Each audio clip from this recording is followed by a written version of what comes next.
Connaissez-vous le point commun entre l'eczéma, l'acné ou même le vieillissement cutané? Eh bien, tous ces éléments peuvent être dus à un dérèglement du pH de notre peau. Eh bien, c'est exactement ce que nous allons voir dans cette vidéo, comment le pH peut influencer la santé de notre peau.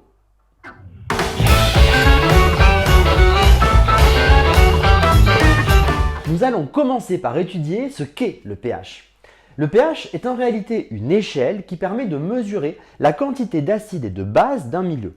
Si le pH est égal à 7, on dira que le milieu est neutre. Ça veut dire qu'il y a autant d'acide que de base.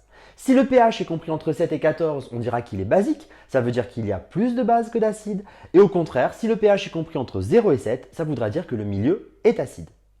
Alors si on applique cette notion-là à la peau, eh bien on se rend compte que le pH cutané est égal à 4,7. Alors 4,7 est une valeur moyenne puisque le pH de la peau en réalité varie en fonction des différentes parties de notre corps, mais grosso modo, vous voyez que le pH de la peau est plutôt acide. Donc quand on dit qu'un produit cosmétique par exemple a un pH neutre pour la peau, ça ne veut pas dire que son pH est égal à 7. Ça veut dire que son pH est à peu près équivalent à celui normal de la peau. Alors, à titre de comparaison, vous voyez que le pH d'un jus de citron est égal à peu près à 2, alors que le pH d'un produit de lavage est compris entre 7 et 12. La fourchette est importante, mais ça dépend en fait du type de produit de lavage. Alors, si on regarde de façon un petit peu plus précise comment évolue ce pH au niveau de la peau, on se rend compte qu'il est égal à 4,7 dans la partie la plus haute, la plus superficielle de la peau, qu'on appelle le stratum corneum. Dès qu'on va plus en profondeur, le pH remonte rapidement et atteint la valeur normale de 7,4. Alors, ce pH acide a une fonction très importante. Il constitue ce qu'on appelle le manteau acide de la peau et il a un rôle protecteur sur l'équilibre de la peau. Alors, cet équilibre peut être perturbé. Par exemple, le simple fait de mettre de l'eau sur la peau va, vous le voyez ici, faire remonter le pH jusqu'à une valeur d'environ 6, ce qui est beaucoup. Alors concrètement, comment ça se passe? Eh bien, quand on se lave à l'eau claire, le pH remonte rapidement de 4,7 à 6, puis il peut mettre jusqu'à 6 heures pour revenir à sa valeur d'équilibre, ce qui est quand même très long. Mais que se passe-t-il maintenant si au lieu de se laver simplement à l'eau claire, on se lave avec du savon? Eh bien, dans ce cas-là, le pH ne remonte pas simplement jusqu'à 6, mais il peut atteindre 8, une valeur très éloignée de la valeur d'équilibre de 4,7.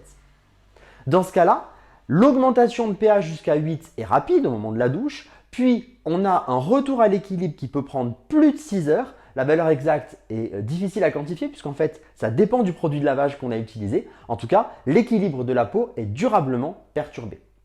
Mais que se passe-t-il si le pH est durablement éloigné de sa valeur d'équilibre? Eh bien, par exemple, on peut assister dans ce cas-là à une perturbation de la régénération cellulaire. C'est exactement ce qui se passe dans les problèmes d'eczéma, où justement des chercheurs ont repéré que sur les peaux eczémateuses, le pH de la peau était souvent plus élevé que la moyenne. De même, une augmentation durable du pH peut perturber l'équilibre de la flore bactérienne cutanée. Des chercheurs ont montré, là encore, qu'une augmentation du pH pouvait favoriser le développement de bactéries pathogènes, comme par exemple celles qui sont impliquées dans l'acné. Ensuite, une augmentation du pH est également observée lors de phases de vieillissement de la peau. Et enfin, une augmentation du pH va également perturber la fonction de barrière de la peau, qui est quand même une de ses fonctions principales. Alors finalement, si on résume tout cela, quels sont les moyens de lutter contre cette perturbation du pH? Eh bien, premièrement, il faut apprendre à vérifier la qualité de son eau. Certaines eaux sont justement très basiques et vont donc perturber plus facilement le pH de la peau.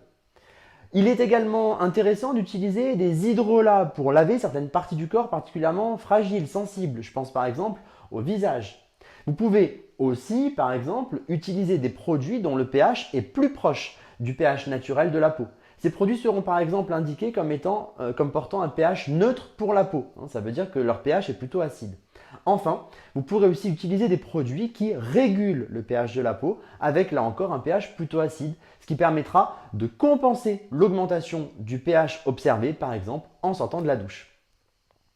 Voilà, et bien écoutez, j'espère que vous avez mieux compris en quoi le pH est fondamental pour l'équilibre de la peau et que vous pourrez appliquer au quotidien des méthodes pour contrôler le pH de votre peau. Et bien si vous avez aimé cette vidéo, n'hésitez pas à partager et à aimer la page du laboratoire Doumagne pour être tenu informé de toutes nos prochaines publications.